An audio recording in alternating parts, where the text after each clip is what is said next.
This episode is brought to you by Marvel Studios Echo. All episodes streaming January 9th, only on Hulu and Disney+. Rated TV MALV. Viewer discretion advised. Maya Lopez has betrayed her mentor, the notorious Kingpin. Now on the run, she returns to her hometown to prepare for the biggest fight of her life. Don't miss Marvel Studios' hardest-hitting series yet. An epic 5-episode event. Marvel Studios Echo. All episodes streaming January 9th, only on Hulu and Disney+.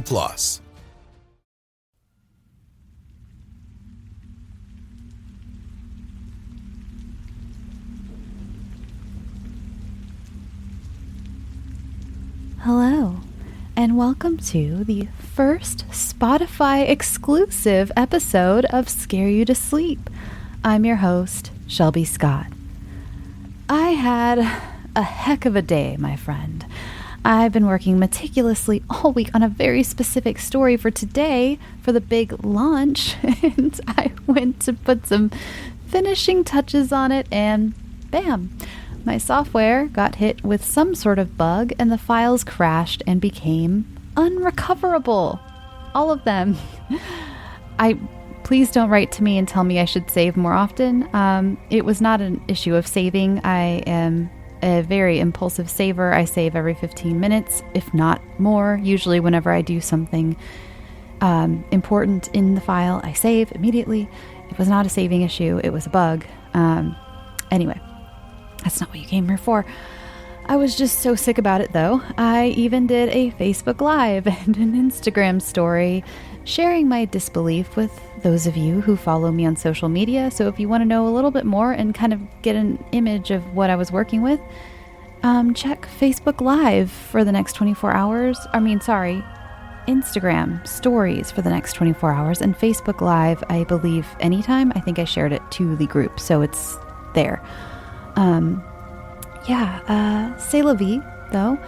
We are here now with 2 amazing stories that are just coming out a little ahead of schedule. They were just going to come out next week, and now they're this week, so yay.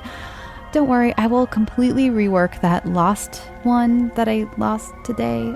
It's not going to be like an actual lost episode that never comes out.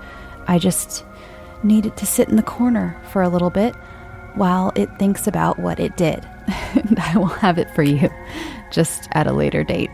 Our first story tonight is a beautifully dark tale by Alicia Hollingsworth. This is The Garden Party.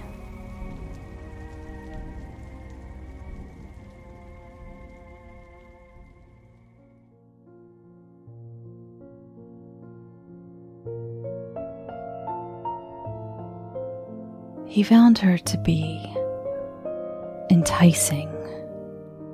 The lingering smell of her, like that of chrysanthemum and rose.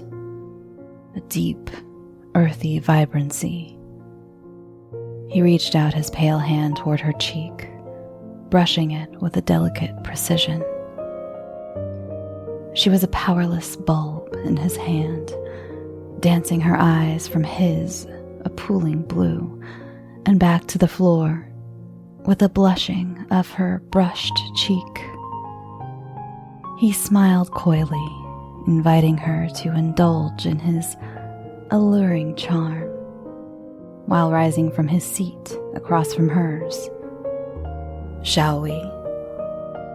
Her chin arched up at his gaze, as she drifted gently from her dinner seat and followed him into the garden.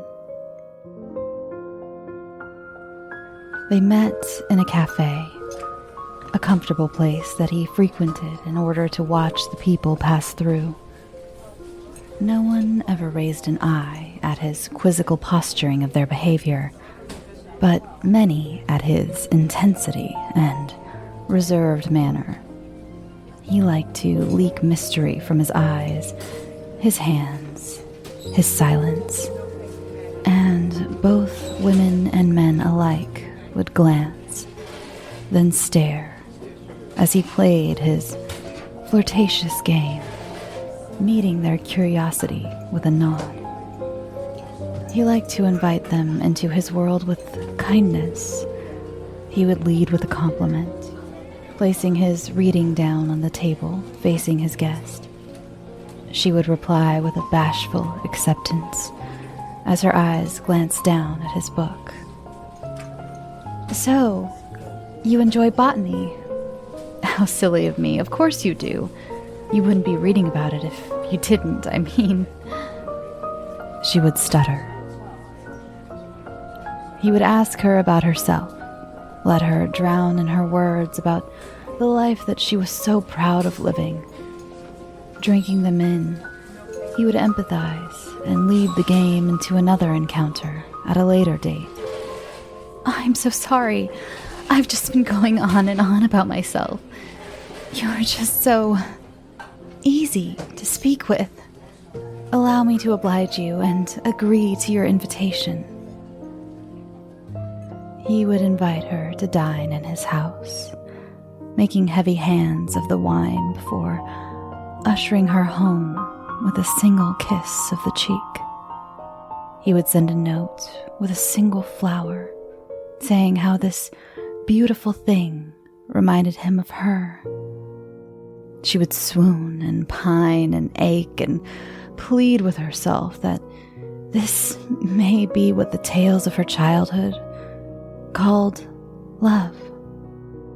He would embrace her and, with this thought, gobble up her love like it was a last meal, would breathe her in and evaluate her love, provoke her love until it turned and ate at her like a hungry prisoner. He would smooth her hair and kiss her softly, speak elegantly of the world he had seen and wished to open her eyes to. He would finally invite her truly in, engorging her desire for dreams and truth.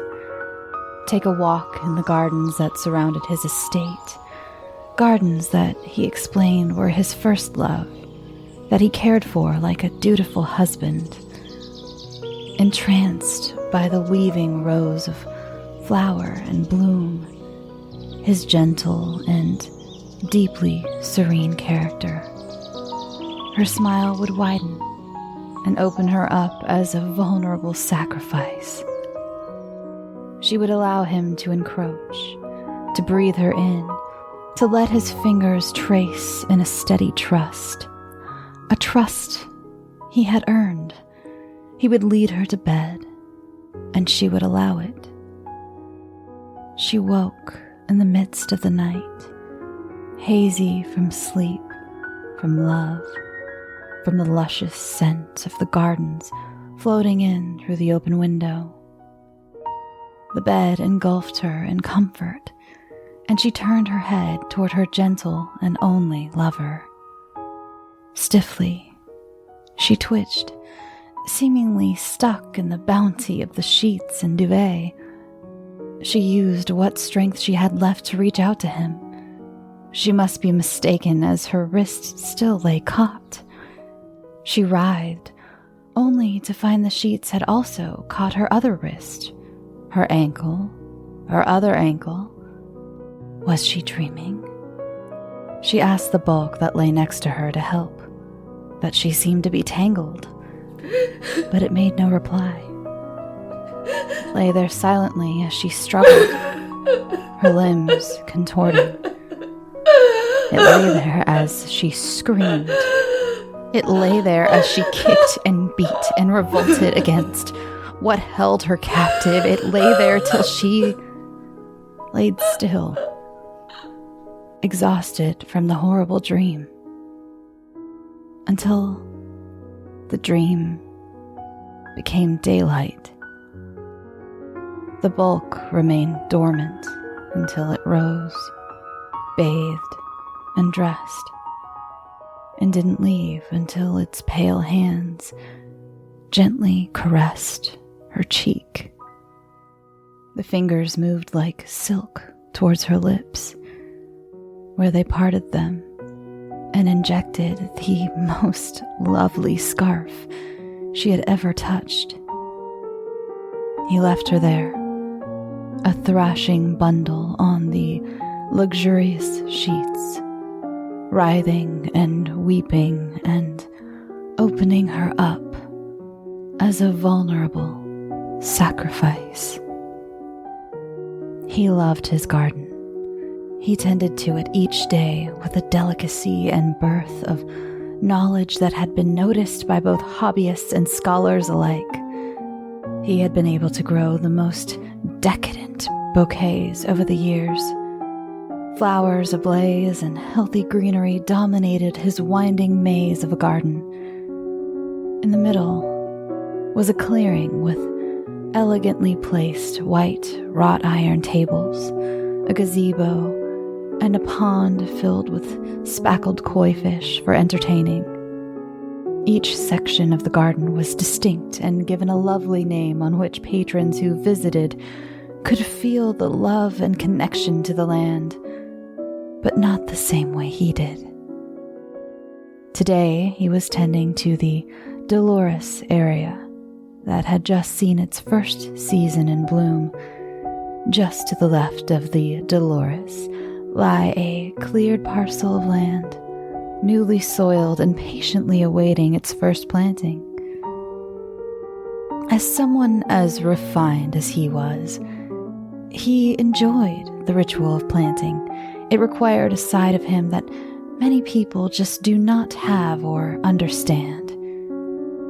He waits patiently, hovering above her until she is tired. He makes accurate and steady cuts. First, the mouth of the Y, starting at the clavicle, then the tail until it intersects her lower abdomen. He waits like a stoic guard until she blacks out from shock or perhaps pain. Carefully, he dissects her, taking time to ensure the pieces are perfectly intact and perfectly fresh.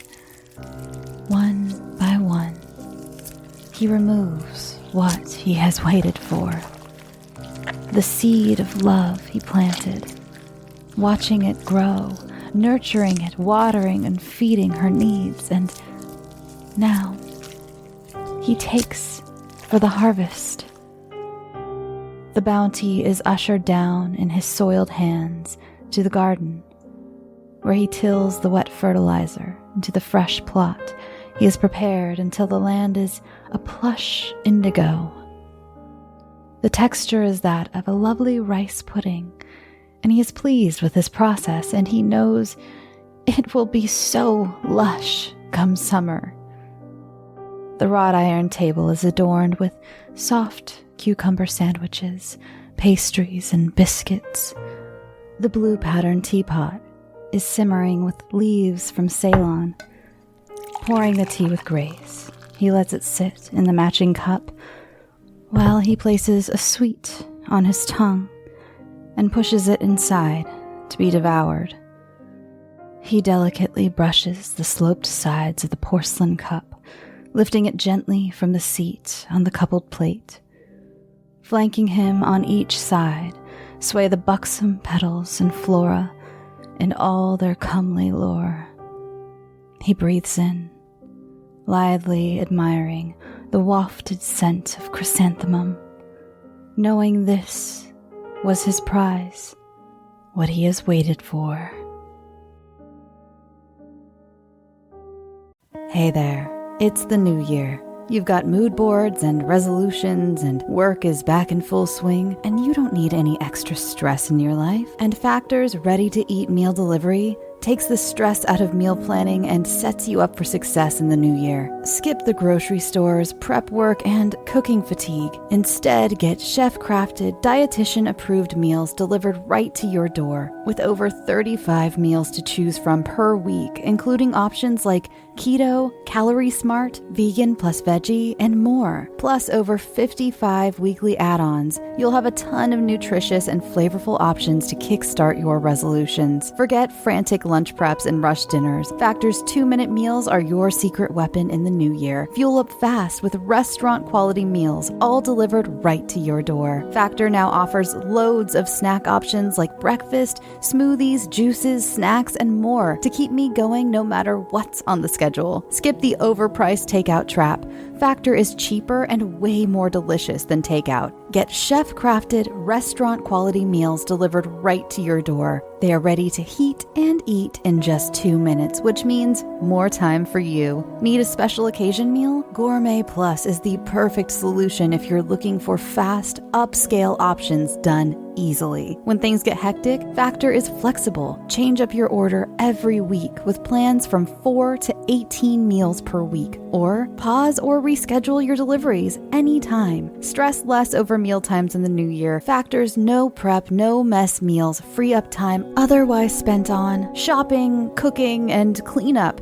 No more wasting time in the kitchen. Not only does Factor offer fast, simple solutions when I'm too busy to cook, they also help me stay on top of my goals. With offerings like Protein Plus and Keto, I can stay on track. This is definitely going to come in handy for my New Year's goals. Factor has everything I need for a week of flavorful, nutritious eats. In addition to ready-to-eat meals, they have cold-pressed juices, smoothies, energy bites, extra protein, veggie sides, and more to keep me energized during frantic times. Head to factormeals.com/scareyoutosleep50 and use code SCAREYOUTOSLEEP50 to get 50% off.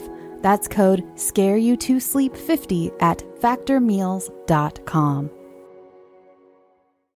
As many Scary to Sleep fans know, I've been going through a lot of changes in my life. And one thing I've been doing is getting my finances much more organized, and that includes paring down some of the subscriptions I pay for. It feels like everything is a subscription these days, be it for the gym or streaming services or music, the list goes on, and something that has helped me tremendously is Rocket Money. They not only helped me cancel subscriptions that were a pain to try to do myself.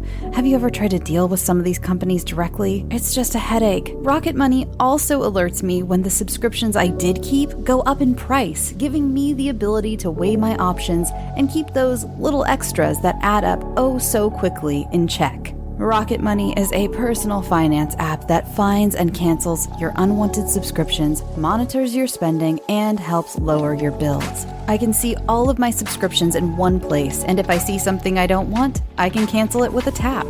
I never have to get on the phone with customer service.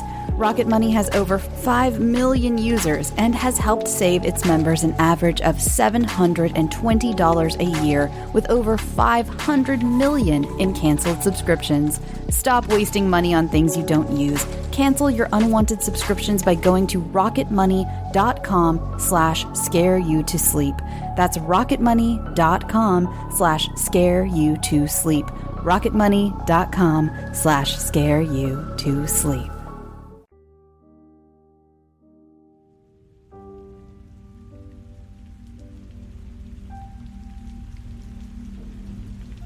Our last story of the evening is by Lindsay Hepburn, who you all remember for her work such as Tall, Dark, and Handsome and Essential Delivery. She's back with a new one, and this is called Deadly Sins.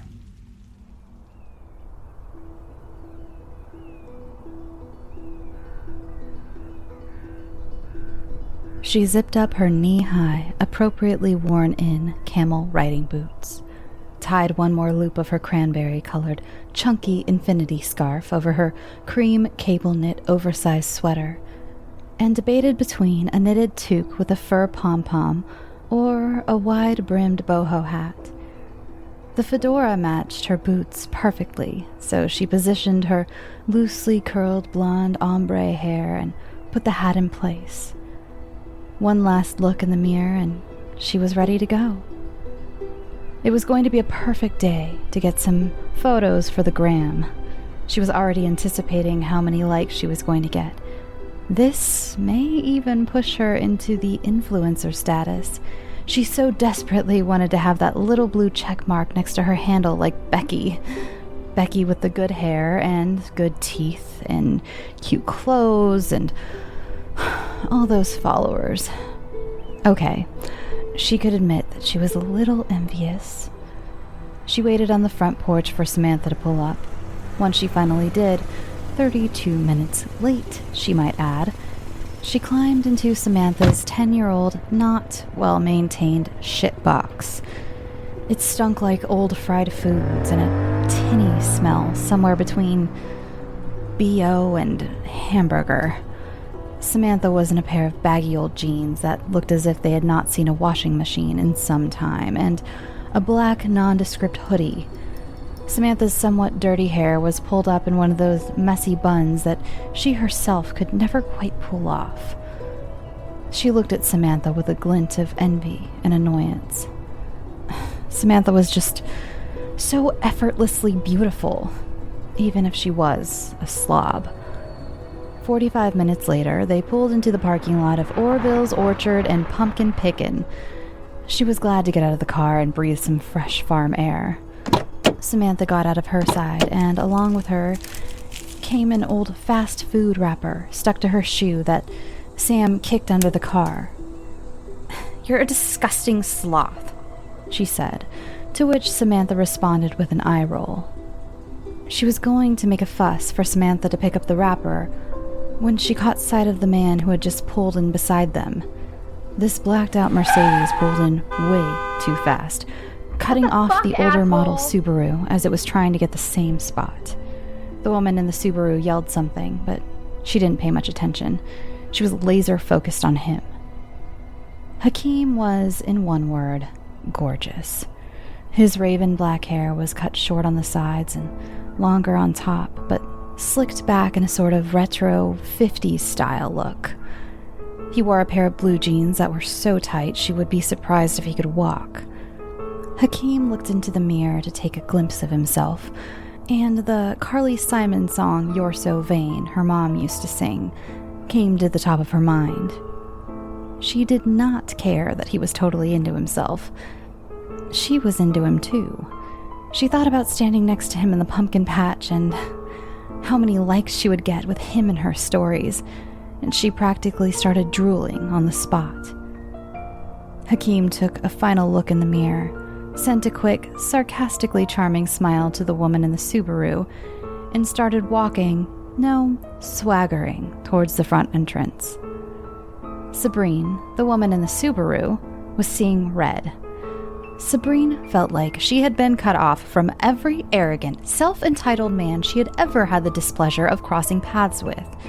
After circling the parking lot a few times, getting more and more angry, Sabrine was finally able to squeeze into a spot at the edge of the parking field, in what seemed like miles away from the entrance. Sabrine's jaw was clenched. Her eyes narrowed.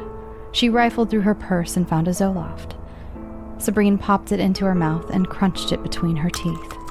She had to manage her mood and made a pact with herself that she was not going to get any more angry and let some testosterone-oozing dickbag ruin her day. Sabrine opened the hatchback and pulled out a few canvas bags as well as a pocket knife so she could cut the stems off the apples. As she walked towards the front gate, feeling her shoulders still up close to her ears and the anger brooding in her, she passed the Mercedes. Without a lot of thought, Sabrine looked at the pocket knife in her hand, opened it, and slashed the back passenger tire of this asswipe's car. Sabrine could almost feel the wrath leave her body as she walked, relaxed, towards the gourd and pumpkin-covered hay bales, noting the entry. There was a big map showing the rows of apples that were ready for picking, an area that was planted 5 years ago, but not ready for this year's harvest, and a larger area that was called Angel's Gate, which looked like it was for future planting. She looked at the names on the rows, over to Samantha to see if she had noticed, and back. There seemed to be a religious undertone of the place, but maybe she was reading too much into it. If anyone was going to make a fuss about religion, it was Samantha. She reviewed the rows to determine where they should catch the tractor pull to pick first. Redemption Red, Green Grace, Deliciously Divine, Apple Pious. That last one made her chuckle, but it was next to the old barn from the 1800s, and she wanted to save this until the light was just right and she could take the best photos. She and Samantha walked the short distance past the pumpkin patch, to the row of Redemption red apples. The trees were gnarled and thick at the base. The apples were plentiful from the base to the top of the trees. The red was this smoky crimson which glistened to the color of fresh blood when you shone them on your jeans. She took one down and was compelled to try a bite. It was absolutely delicious. There was almost this Bath & Body Works perfume taste to it. But she thought it must have been the spice pumpkin latte lotion she had put on this morning instead. This row was the closest to the parking lot and looked to be the first apples planted on this orchard. As she positioned the perfect apples in the lens of her camera, she caught a person behind the last row moving quickly. She lowered the camera and saw a man lifting full garbage bag after full garbage bag over the fence on the edge of the parking lot. Adam then jumped the fence and loaded the bags into the back of an old silver Ford Ranger, closed the gate of the truck, and hopped the fence again to retrieve his empty Dollar General plastic bag. Adam glanced her way and moved quickly towards the stopped tractor at the end of the row, while stuffing a few apples in his bag as he went. She grabbed the hand that Samantha was not chewing the cuticles of and led her towards the flatbed that the tractor was pulling. As they jumped on board with the thief, Adam, so did Hakeem. The tractor started lumbering slowly towards the barn. She fixed her hat and fluffed her hair while giving Hakeem her most demure smile. But he was engrossed with his phone, where he seemed to be swiping left or right. Great, she thought. I'm sitting right here in front of him, and he is looking for a match on a hookup website. She huffed and turned towards Samantha, who had just tossed her gum wrapper over her shoulder into the field. When she looked past Samantha, she noticed a small, rotund, spectacled man who was eating apple after apple while on the ride. She wrinkled her nose up as this man ate the apples, like he hadn't had a meal in a month. He flung core after core over his shoulder as the tractor slowly ambled around the orchard. Hakeem was the first to jump off the tractor, no apple-picking bags in hand, and aimed straight for the barn. He looked back once, right at her, and smiled before he turned away.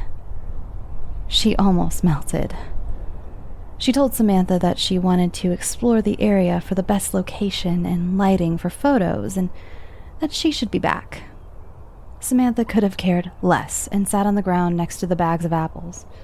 As she ran away, Samantha looked at the long trench that was already dug for the next season's planting. This must be Angel's Gate. Samantha thought that it was a bit strange to have the trench dug that deep in the fall when they wouldn't plant until spring, but Samantha was not a rocket apple scientist, so she shrugged to herself and started chewing on her cuticles again and got distracted by the latest game on her phone. As she approached the barn, she put on a fresh coat of shine on her lips, bent down at her knees, pulled her bra down, and pushed up her breasts so that she would show a perfect cleavage. She quietly opened the old wooden doors to the barn so that the creaking rusted hinges would not give her away. As the large heavy door opened, she heard what she thought were pigs grunting in the back. She couldn't imagine that this man was interested in livestock, but continued to walk back nonetheless. She put on her sexy smile, walked around the corner, and was dumbstruck by what she saw. Her Prince Charming was bare-assed with his pants around his ankles, and he was the one grunting. He had a brunette bent forward and was holding her by the hips, mid-lusty fornication. The brunette turned back to look at Hakeem, and she immediately recognized who this was. It was fucking Becky. He was fucking Becky. Envy pulsed through every fiber of her being. She once again lost out to super popular and better than her Becky. She quickly turned around and hit a pitchfork with her bag that came clattering down to the hardwood of the barn floor. She looked down at the pitchfork glinting in the sunlight streaming into the barn, reached down to pick it up, then thought better of it and ran out of the barn. letting the old hinges scream as she wanted to. She ran up to Samantha, grabbed her by the dirty, messy bun, pulled her up and demanded, "Let's go." They caught the tractor just as it was leaving and headed towards the old farmhouse where they could check out and get the hell out of here. What was once a genuine farmhouse was now just a large commercial store with multiple lines to check out for the plethora of apple-loving and pumpkin-picking patrons. She and Samantha lined up in what seemed to be the shortest line and waited for the masses of screaming kids and makeup-clad beautiful people to pay. The line to check out seemed to have stalled. It was not once, but twice that she and Samantha had been moved to a new line because the credit card lines were down. It was getting warmer with every new infinity scarf-clad person entering. She was getting thirsty and a bit annoyed. She wanted to go, and kept seeing the same faces she had seen all day fill the room. As if on cue, she noticed the little pudgy man from earlier. Rolf ate so many apples on the ride that he almost felt ill. Almost. But when he entered the farmhouse, he saw that there were samples of food available to the customers. Apple pie, apple strudel, apple sauce, apple fritters, apple muffins, apple. He took a deep breath and went from table to table as he consumed each and every sample. Orville, the proprietor and namesake of this orchard, came into the farmhouse, leaning on what looked like a hand-carved raw wood cane. He could not have been any more perfect. Probably in his late 70s, wisps of white-gray hair on his liver-spotted and mostly bald head. He was wearing impeccably clean jean overalls and a freshly pressed blue flannel plaid button-up shirt underneath. He smiled warmly at the people in the farmhouse with his perfect teeth. I guess an apple a day really does keep the doctor away. Welcome everyone to Orville's Orchard and Pumpkin Pickin'. I hope you've all had an amazing day and will continue to do so. As some of you know, every 5 years we plant a new row of apple trees and work with a select group to help us choose the name of those new apples. I personally picked 7 people to help me, and today I am going to pick some of you. He pointed one gnarled finger, just like the old apple trees, towards Samantha, who had just stuck her gum under the harvest table. 1. Hakeem, who was looking into the reflection of his phone. 2. Sabrine, who was red-faced and impatiently waiting in line. 3.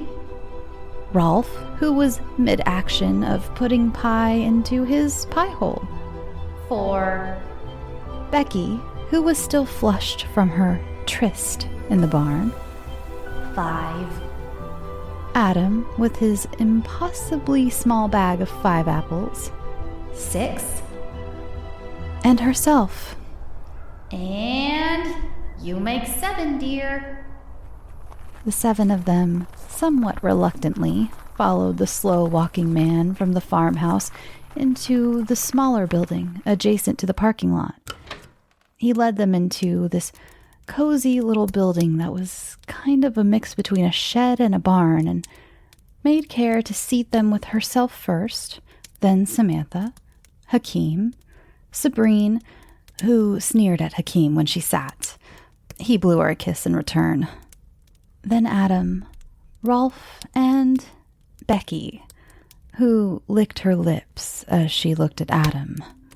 Once they were all seated on their individual blanket-covered hay bales, the old man put another log into the ancient pot-bellied stove and closed and latched the shed door.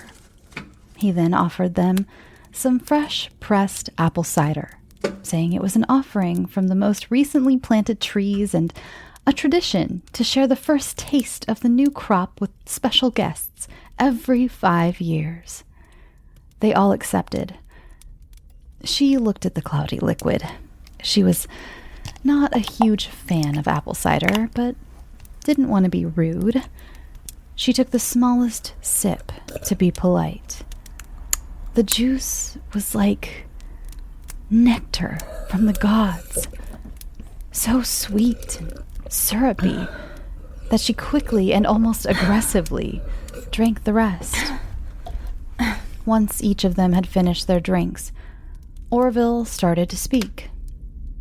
Thank you for coming with me and helping me with what will be the newest planting of apple trees here at Orville's Orchard and Pumpkin Pickin'. I know I said I needed help in the naming, but truth is, you see, I usually already have a name in mind when I pick my special guests. See, I have paid close attention to each of you today and have personally chosen the 7 of you as you fulfill a certain, what shall I say, prophecy. She whipped her head around to look at Samantha on the hay bale to her right. But as she did so, her vision blurred as her head moved. He continued. You see, he said as he walked to a black sheet behind her and yanked off the cloth. You all enable the characteristics of the 7 deadly sins.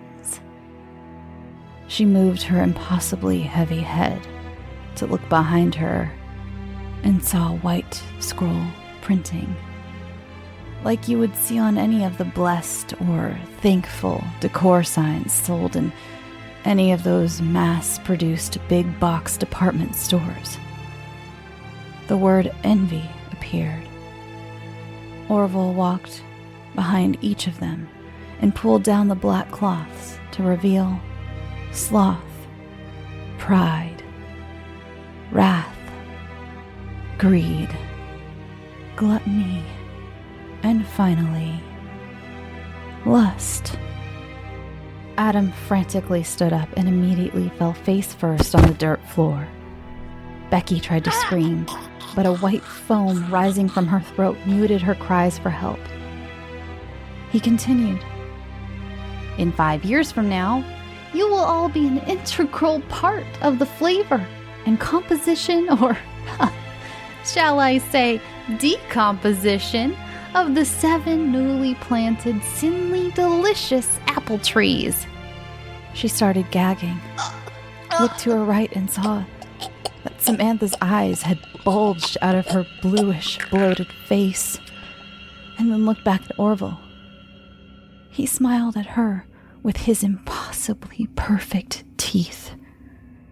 He went on, a bit louder, to speak over the noises that Hakeem's convulsing body was now making. Thank you for your sacrifice, and may God have mercy on yours.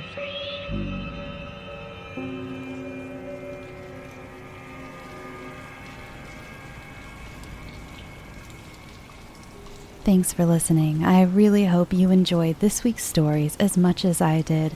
Thank you so much to my authors, and welcome to all of these new ears I know that I probably have, thanks to Spotify pushing my show so much. I mean, I got an announcement on Twitter from Spotify Podcast that was just such an honor. It was amazing. So welcome to the show, all of you newbies. Thank you for continuing on with me. Those of you who have followed me over here to Spotify, I really appreciate it, and I'm so excited to continue our relationship. I'm so stoked to see that you're all, maybe not all of you, but a lot of you are enjoying the guided nightmares.